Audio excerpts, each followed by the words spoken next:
Hey guys, welcome back to my YouTube channel guys. আজি মোৰ দেউতা লোকেল কুকুৰা মাংস বনাই খুৱাব ঘৰতে পোহা আছিল লোকেল কুকুৰা বহুত টেষ্টিকে বনাব জানে একো মছলা নিদিয়াকে বনাব মৰামত বনাব মই যোৱা ভিডিঅ'ত আপোনালোকক মৰামটো দেখাইছিলো মৰাম মানে চকাটো দেখাইছিলো আৰু তাক চকাতে বনাব গেছতো বনাব পাৰিলে হয় দেউতা ক'লে কি চকাতে বনাম মৰামত বনাম আৰু মৰামত বনালে মানে জুইত বনালে এনে মাংস টেষ্টিয়ে হয় বেছি সোৱাদ হয় দেউতা বনাব আৰু কেনেকৈ বনাইছো দেখাম আপোনালোকক আৰু গাইজ ভিডিঅ'টো চাই ভাল লাগিলে প্লিজ সাবস্ক্ৰাইব কৰিব শ্বেয়াৰ কৰিব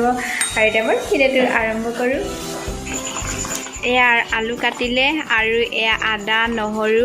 জালুক আৰু পিয়াজখিনি ডাঙৰ ডাঙৰকৈ কাটিছে লোকেল কুকুৰা মাংসটো দেউতাই মানে ডাঙৰ ডাঙৰ পিচ কৰিছে আৰু এনেকৈ কাটিলে আৰু ইয়াত মেৰিনেট কৰি নথলেই হয় লোকেল হয় বস্তুটো সেইকাৰণে মেৰিনেট কৰি থোৱা নাই আৰু এতিয়া এইখিনি কেৰাহীত দিব আৰু সেইফালে কেৰাহীত তেল ডলা হ'ল আৰু তেলখিনি গৰম কৰিব ৰাখিছে আৰু পিয়াজ ডালিলে কেৰাহীত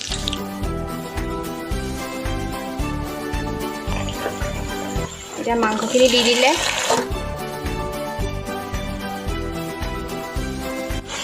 এয়া হালধি ডালিলে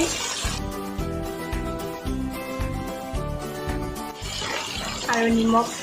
1 চামুচ ডালি দিলে আৰু শুকান জলকীয়া গুড়ি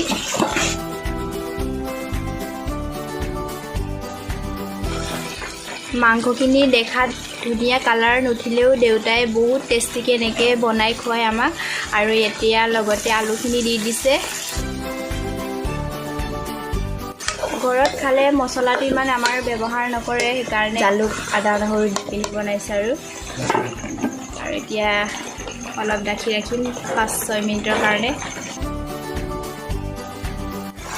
আৰু এয়া কলডিল দিছে মই কলডিল দেখাব পাহৰিলোঁ আপোনালোকক বেয়া নাপাব কলডিলখিনি কাটি থোৱা আছিলে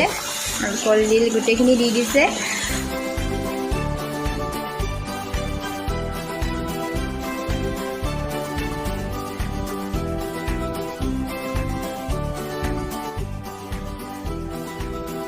আদা নহৰু জালুক এইখিনি দিয়া হ'ল আৰু এতিয়া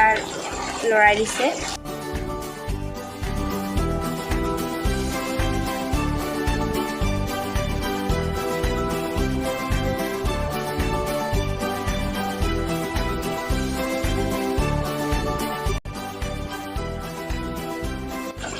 এতিয়া মাংসখিনি হ'ল এয়া চাওক